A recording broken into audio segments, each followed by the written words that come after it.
तो देवियों और देवताओं, देखते हैं ये भी सवाल। क्वेश्चन नंबर 17 है, जेईई एडवांस में पूछा हुआ 2020 का क्वेश्चन। क्या बोल रहा है क्वेश्चन? ये क्वेश्चन बोल रहा है कि एक स्टेशनरी फॉर्क था, ठीक है, जो रेजोनेंस एयर कॉलम में उसको डाला गया। If the tuning fork move with speed इतना in front of open end of the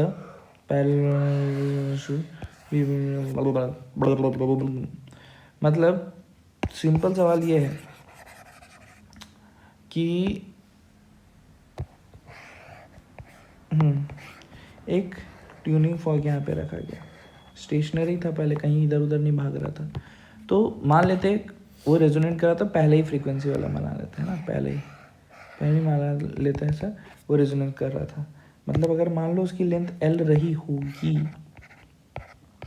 और इसकी फ्रीक्वेंसी जो छोड़ रहा होगा वो एफ रहा होगा, तो हमें ये रिलेशन पता है कब आवाज़ आती है वो गूंजने वाली रेजोनेंस, कब होता है रेजोनेंस, याद है?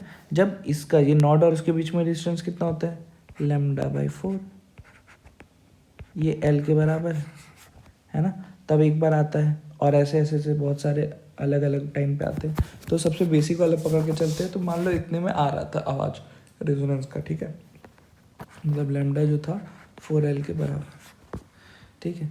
और हमें पता है जो वेलोसिटी होती है लैम्डा इंटू एफ होता है, मतलब जब ये भी हद ही पागल हो जाती है, क्या ही बताएं। तो ये लैम्डा की जगह क्या लिख सकते हैं, क्या V/F लिख सकते हैं, ये 4L के बराबर होगा।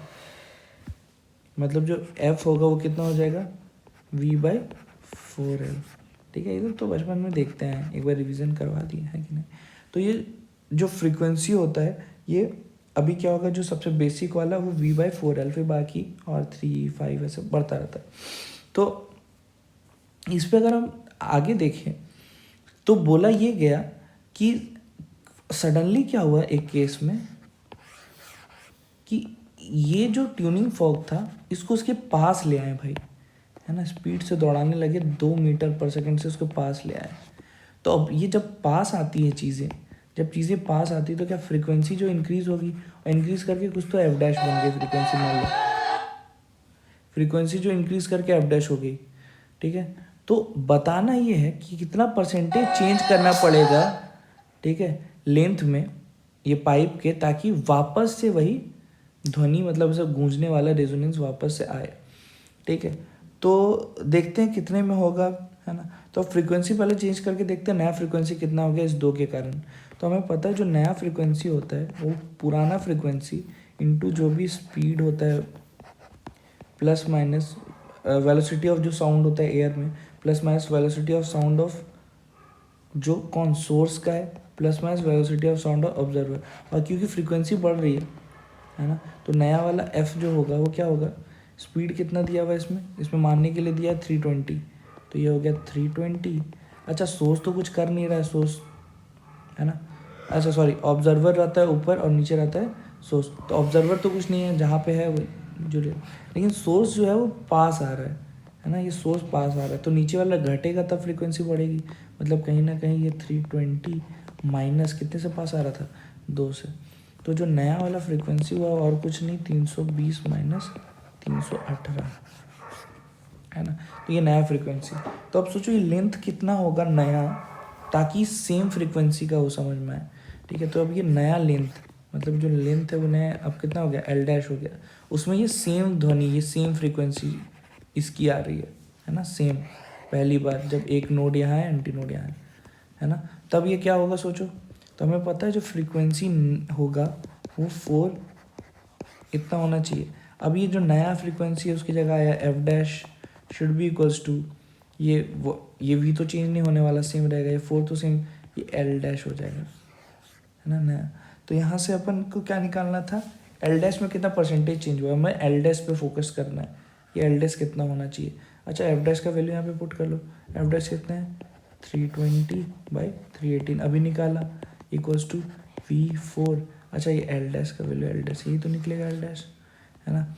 अच्छा कितना निकलेगा एल डैश हो जाएगा तुम्हारा, एल डैश ऊपर चला गया तो V/4 अब चाहिए ऊपर आ जाएगा तो हो जाएगा 318/320।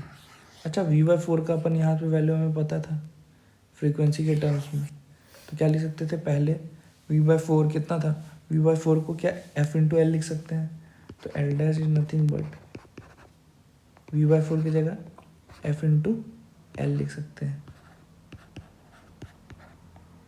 320। तो यहाँ पे अगर ध्यान से देखो तो जो नया क्या सोच रहा हूँ यार, V/4 को क्या लिख सकते हैं, हाँ F/L लिख सकते हैं। कुछ छूट रहा है क्या, कुछ मिसिंग है क्या, कुछ तो लग रहा है कुछ तो मिसिंग है। एफ डैश का वैल्यू तो हमने सही पुट किया, हाँ ठीक है,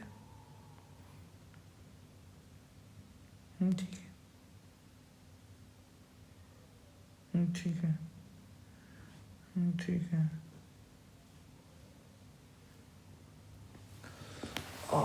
ये तो एल डैश सही है, एल डैश ऊपर गया, ये सही है, सही है, सही है। थिंक आई थिंक सही है। तो एफ वाला टर्म क्यों आ गया है बीच में, कुछ तो कहीं से गड़बड़ किया हमने, रुको तो let me check the calculation. यहाँ तक तो सही है, तो ये एफ डैश की जगह हमने पुट कर दिया, अच्छा हाँ एक एफ छूट गया, शिट। तो ये एफ डैश कितना होगा, यहाँ पे एफ छूट गया, एफ टाइम्स 320/180, ऐसा तो डायरेक्ट एफ ही निकाल दिया था हमने, है ना। तो यहाँ पे एक एफ रहेगा, तो यहाँ पे एक एफ रहेगा, तो यहाँ पे ये एफ जो था वो क्या उल्टा हो गया, अरे उल्टा हुआ ना, क्योंकि एल डैश निकालना तो एफ एक नीचे आया था यहाँ पे, तो यहाँ पे ये जो एफ है ऊपर नहीं आएगा, कहाँ आएगा नीचे, तो ये एफ और ये एफ खत्म हो जाएगा। अब ये हो जाएगा एल डैश जो होगा नया वाला वो कितना है, एल इंटू 320।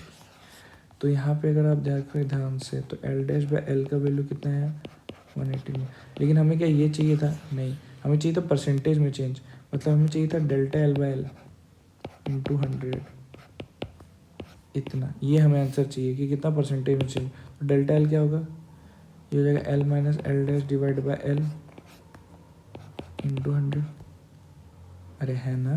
तो एल डैश अगर अपन यही वाला पकड़ के चले सेम रेशियो से तो कितना लिख सकते हैं, 320 माइनस 318/320 इंटू 100, तो ये लगभग आपका 2/320 इंटू 100। तो ये लमसम को कैलकुलेट करते हैं तो ये जो आंसर आना चाहिए ये हो जाएगा आपका 0.62%।